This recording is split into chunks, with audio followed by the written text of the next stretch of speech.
I'm Dave D, and you're watching XP Team USA.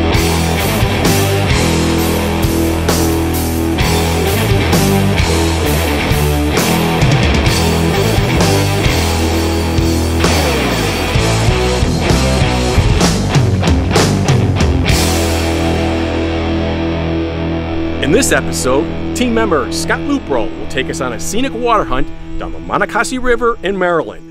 We'll be visiting with Gary Blackwell in the UK for some Q&A, and XP Sanya will present this month's Deus Dandies. But right now, let's head just outside of Des Moines, Iowa, where team members R.C. Dunn and Lenny Quelland are standing by at an 1851 stagecoach stop. Guys? We've all done it. You're driving and all of a sudden you see it. I've got to detect that property, you tell yourself. Well, that's exactly what happened to XP Team USA member Len Quelland and myself last fall. It's right around the corner from where I live, and I've drove by it several times. I noticed the old brick and just decided to research it. And research it he did. Combing through old newspaper articles, Len discovered he had stumbled upon a pre-Civil War stagecoach stop that was built in the frontier before the capital of Des Moines was even incorporated. The landowner, Daniel Justice, and his family settled here from Virginia in 1850. They quickly outgrew their log cabin, and in 1851, Daniel built this double brick-walled stagecoach stop, complete with a blacksmith shop, wagon repair, grocery store, and most importantly, a post office. We brought in local historian Pat Miners to help us understand the significance of the site. The stop here was used primarily for the post office. It first started out, and this is common among all of the little towns throughout the entire state. They started out with maybe 1 or 2 stops per week, and then they would go to 3, and it kind of varied according to how quickly they grew and how close they were to the railroad. We are still at the old stagecoach stop, and I just got something really special, I think, here. It is, I cleaned it off one side, is my first ever shield nickel.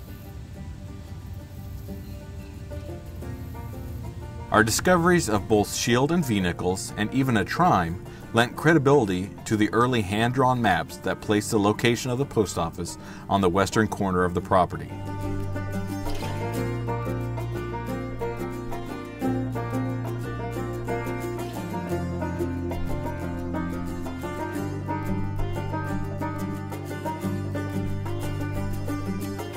As we continued our search, we changed coils and adjusted frequencies with ease, thanks to the diversity of the XP Deus.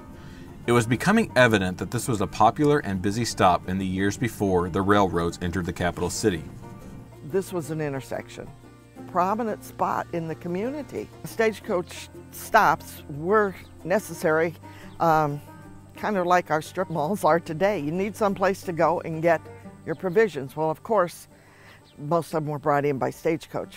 Return trips continued to yield interesting finds. Right here, I'm seeing something really, really shiny. It's very small. Let's see what this is.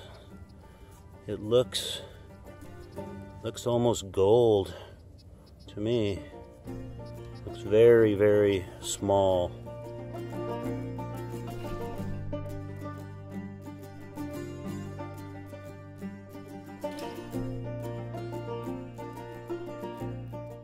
When the coach would stop at Greenwood Farm, the horses would be changed out, passengers would depart, use primitive facilities and reboard for the capital city, or a train depot to the north. If repairs were needed, an on-site blacksmith would help out. There is a blacksmith that was here. We did find some tools that he personally made and used to, cut iron and stuff like that back in the day. Under canopies of pine trees, we found some amazing relics. With each find, the homeowner became more and more fascinated with what was discovered next. He was real happy. He was kind of excited. He's been here for about 15 years. He did a lot of remodeling, so a lot of the area has been covered up. But He said go for it, and we ended up giving a lot of stuff back to the homeowner, which he'll end up passing down to his children or maybe the new homeowner in the future. Our time at the stagecoach stop reinforced the old adage that a site is never hunted out. Discovered off the sidewalk is this red brick. Well, I don't know if it's red, it's orange, but it's down about 7 inches. So I said, you know, more than likely there's going to be stuff here where people got off the stagecoaches and went inside or came out. So I've been hitting some weird blur signals on iron because there's just tons of nails in here. And I've already found a few mercury dimes just within 3 feet of this area here. But I just turned over this, actually just going through the garbage. And it ended up being about, I don't know, maybe only 3 inches deep. But then I've been finding wheats that are even with the brick. So you could dig here all day. If you use your dais to its fullest potential, you will continue to discover history beneath your feet. Just like real estate, it's all about location, location, location. People drop things everywhere, as you know. People drop a lot of things. A lot of buttons, a lot of horse tack, horseshoes, a few police buttons from the late 1800s. I even found a dandy button that was 45 millimeters wide from the late 1700s.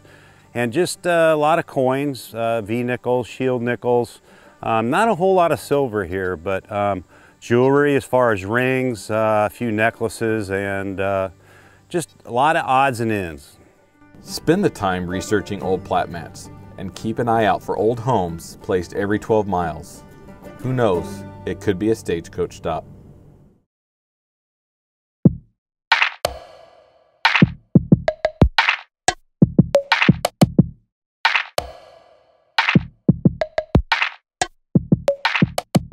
I'm over here for the weekend on an XP sponsored rally. The rally is called Straight into Compton, and I've had a little bit of luck this morning using the 11-inch X35. I've managed to find quite a large silver hammered coin of Edward IV, so it's 15th century, and it's a groat.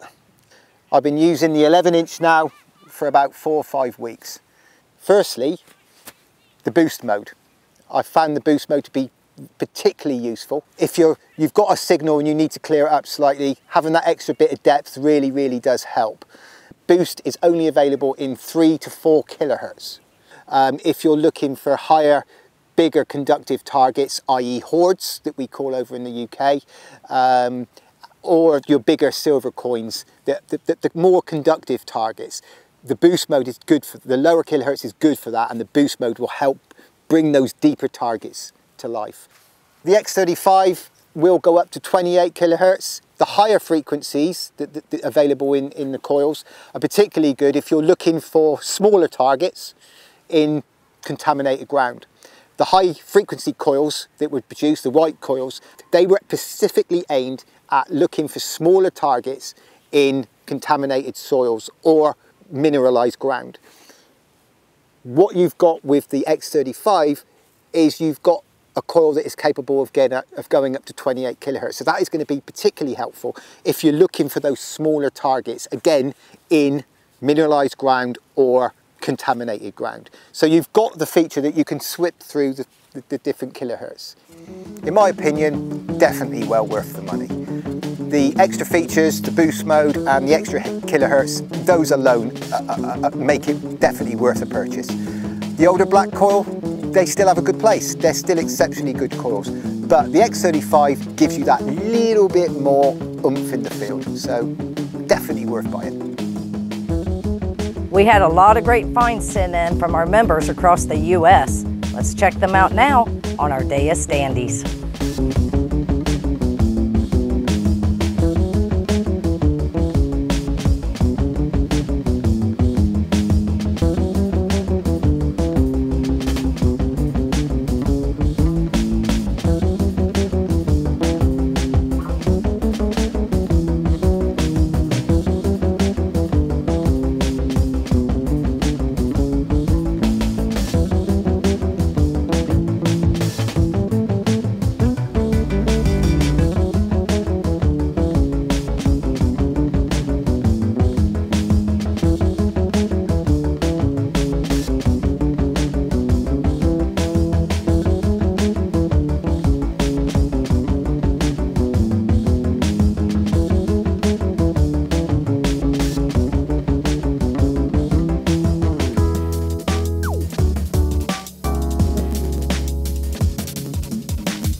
Those were some fantastic finds.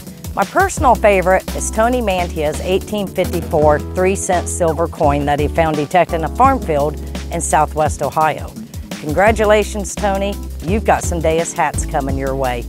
To everybody else, thank you so much for sending in your pictures. We really appreciate it. And please continue to do so. And you never know, your photos may be chosen next to be on the Deus Dandies. So what do you say we cool off a bit and travel down the Monocacy River as we detect with team member and Maryland field rep, Scott Lupro. Scotty? I'm on the banks of the beautiful Monocacy River, and I'm heading downstream to a couple places where I know there's some fishing holes and old swimming holes that people have visited for probably 150 plus years. I found some really good stuff in the stream in the last couple years. I found a half silver dollar, found a gold wedding band and a large set and all kinds of homemade sinkers. So today I'm going to take you with me. We're going downstream. I got the kayak here. I'm parked on shore. I'm actually in the water right now as we stand. The XP is all ready to go with the waterproof kit, and won't be long. We'll be getting wet and digging up some cool stuff. Well, we ran aground. Now I got to get out and push. Ugh.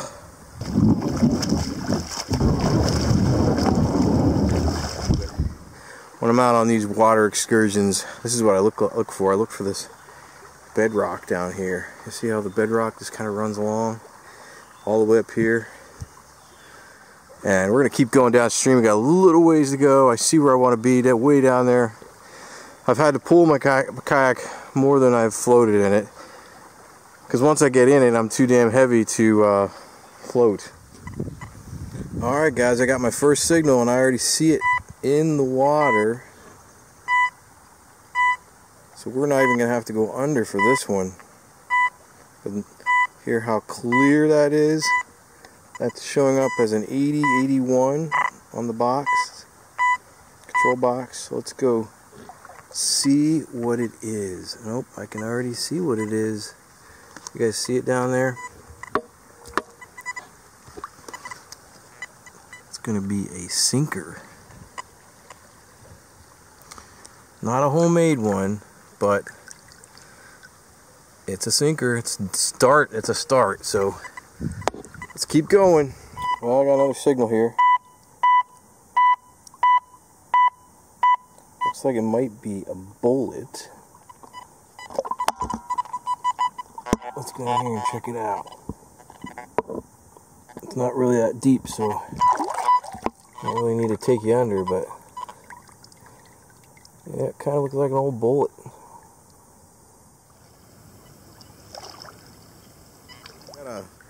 Looks like a bullet in a hole, like a lead bullet here, but listen how loud the Deus hits these targets.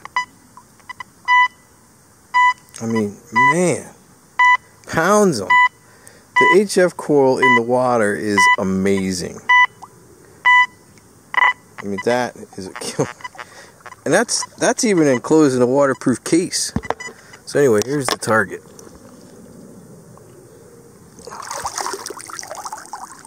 Get out of the sun here.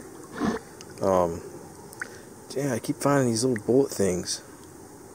I'm pretty sure that's what they are, is a bullet. I don't know why they look that way, but it's like 4 now. Now here's a real slamming signal for you. Listen to this one.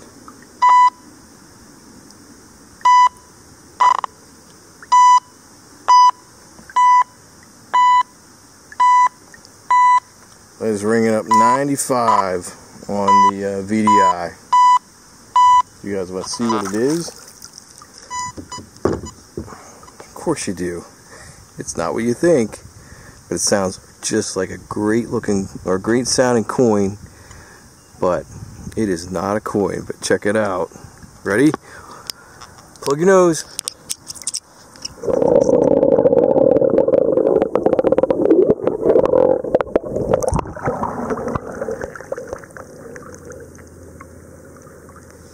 Holy crap, guys, I cannot believe what I just found in the water. I'm so excited. Can you tell? And I'm really excited because this is the first time I found anything like this with a Deus in the water.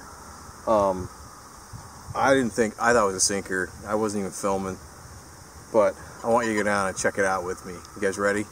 This is amazing, and I can't even believe I found this in the water here. I was here last year and didn't find any of this, and I have suspicions that there was a Civil War encampment around here, so check this out.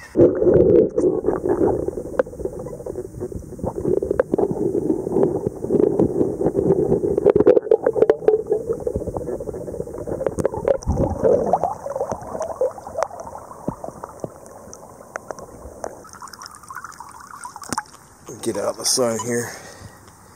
That, my friends, is a Civil War 58 caliber mini ball that I think might have been made into a sinker, but I can't really tell yet.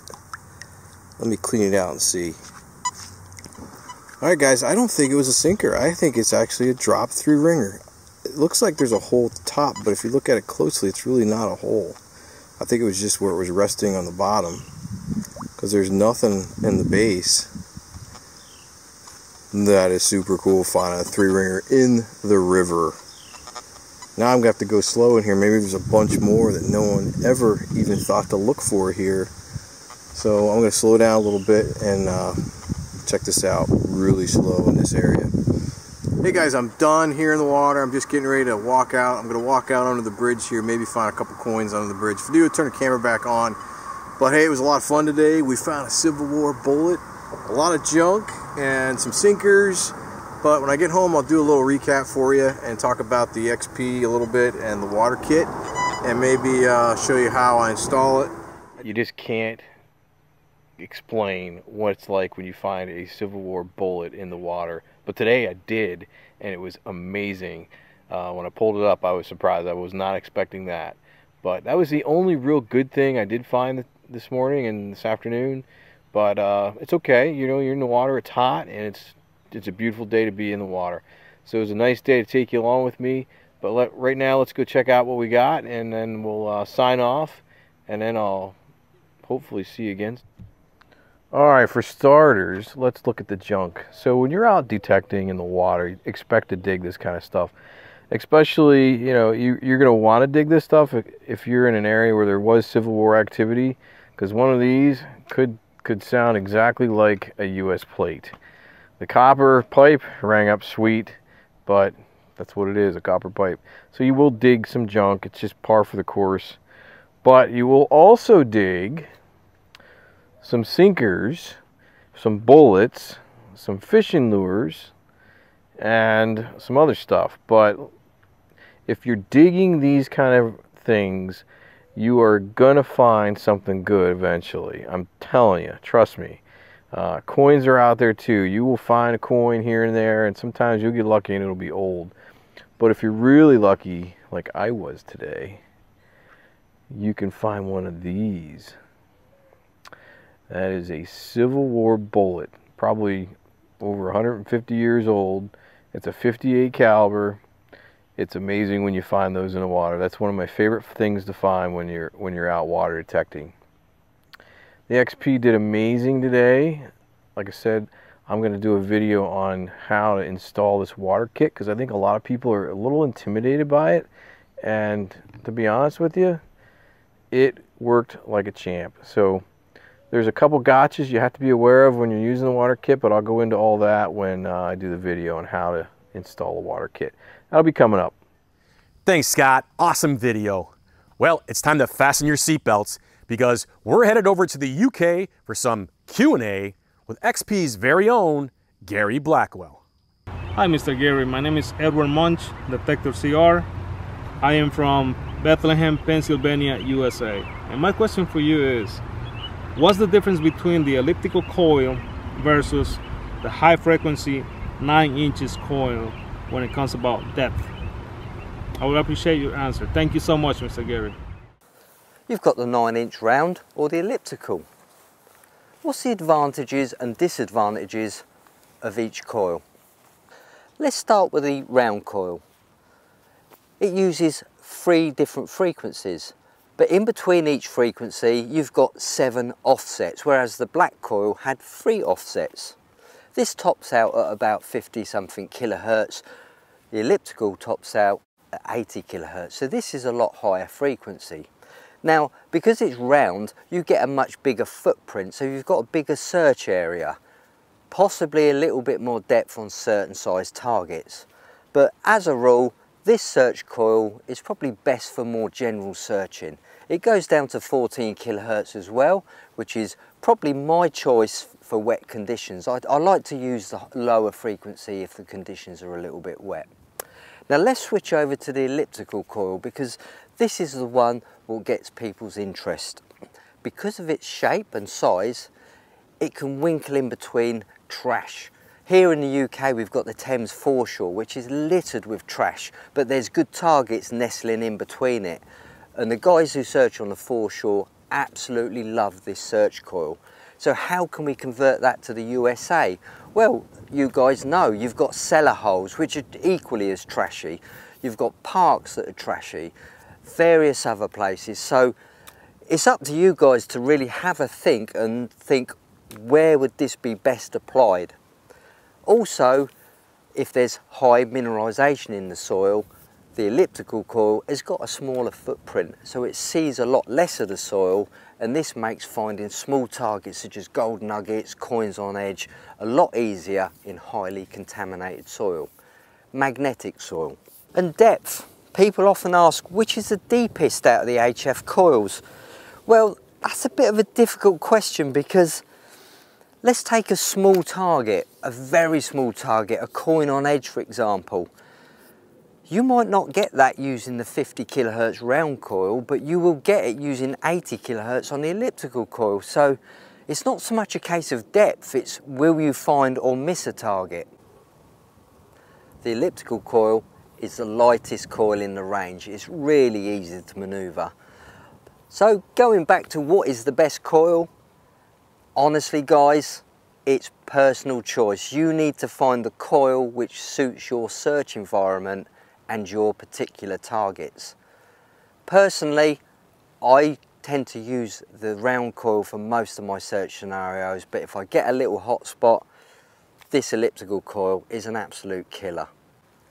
And let's not forget, we all want to have the latest must-have accessory, and this elliptical coil is the Gucci coil of metal detectors. Hey Gary, I'm Isaiah. I'm from Louisiana. I notice sometimes when I go out detecting, after I take off my coil cover, there's some metal particles on my coils. I wasn't sure if the particles affect the detecting, and should I go out with or without the coil cover? Hi Amaz, thanks for your question about coil covers.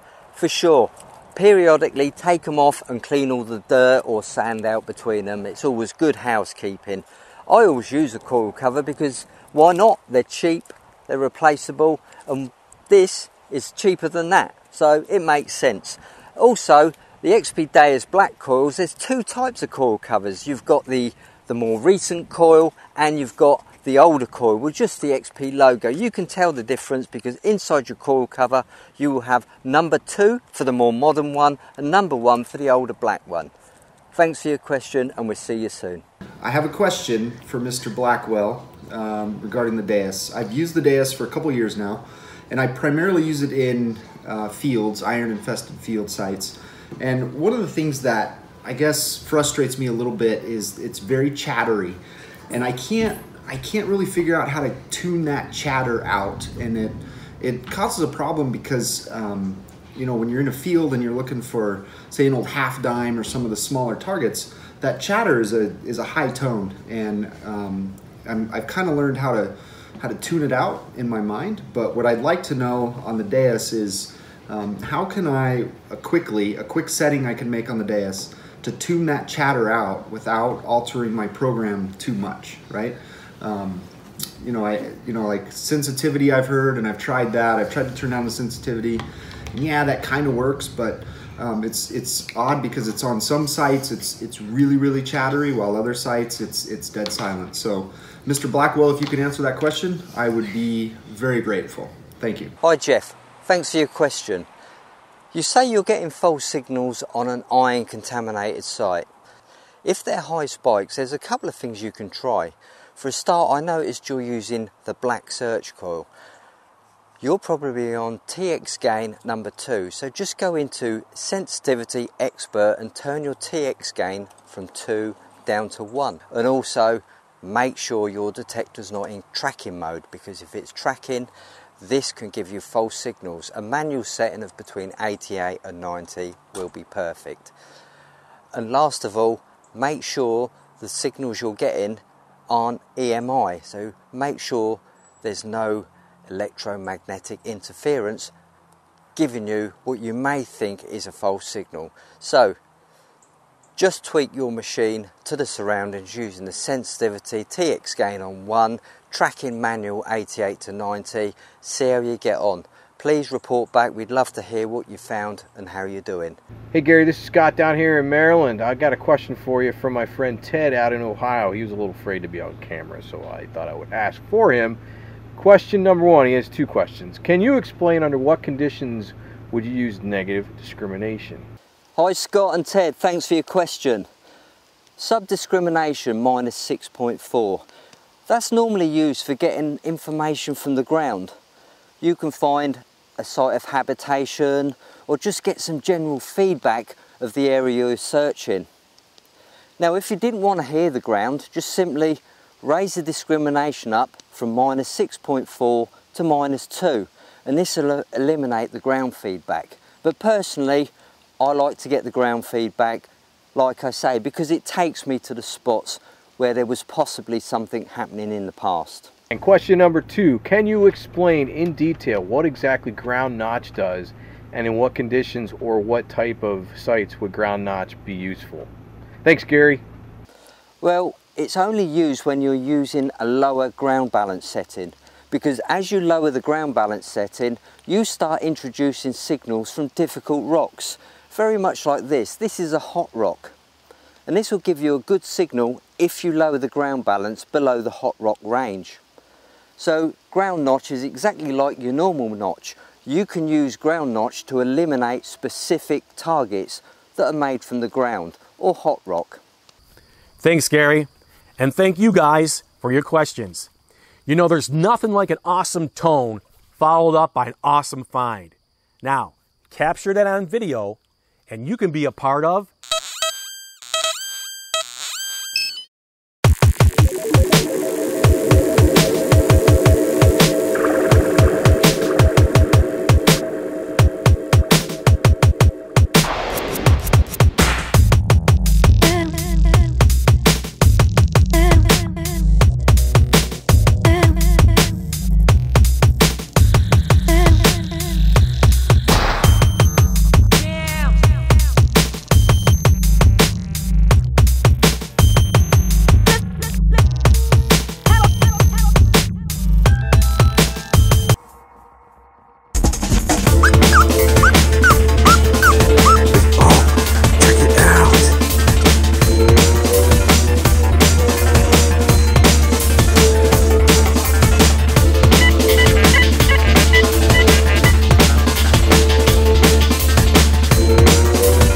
That thing's kind of cool.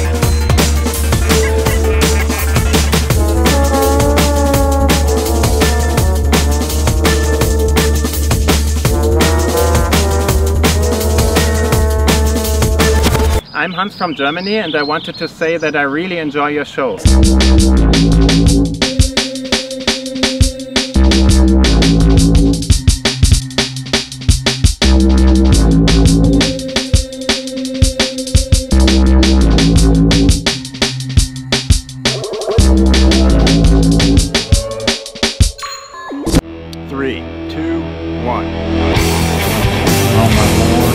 Oh my! I'm about ready to dive hard. Look at that! Look at that! Look at that! Looks like a gold coin. Oh gosh, I can't believe that. So pumped